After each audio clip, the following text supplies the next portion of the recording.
డబ్బు అప్పు ఇవ్వకపోవడం. ఉగాది నాడు డబ్బు అప్పు ఇస్తే తిరిగి రాదు. ఉగాది నాడు ఎవరితో కూడా వాదించకూడదు.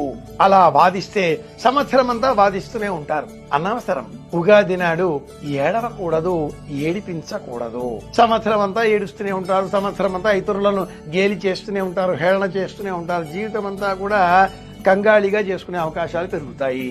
ఉగాది నాడు ఒక్క వస్త్రమైన నూతన వస్త్రం ధరించాలి. కట్టి విడిచిన పాత దుస్తులను ఉగాది నాడు ధరించకూడదు. ఇది ముఖ్యం. ఖచ్చితంగా ఉగాది నాడు తలంటుకోవాలి.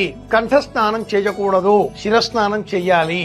ఉగాది నాడు బొట్టు లేకుండా బయట మనం కాలు పెట్టకూడదు. నుదుట బొట్టు లేకుండా గడప దాటి బయట కాలు పెడితే వాహన ప్రమాదాలు వచ్చే అవకాశాలు పెరుగుతాయి. 5వది అతి ముఖ్యమైనది, ఎవరికి ఉగాది నాడు లేదు అనకూడదు. మన వద్ద లేదనుకుందాం, ఆ వస్తువు ప్రస్తుతం ఎక్కడ పెట్టానో ఏమిటో వెతకాలండి. నిండుకున్నాయి, వెతకాలి, తర్వాత ఇస్తాను, కాసేపు అయ్యాక మళ్ళీ ఇస్తాను, ఇలా చెప్పవచ్చును. గాని లాకేత్వం, దాకు కొమ్ము రాకూడదు. ఇది శాస్త్రం.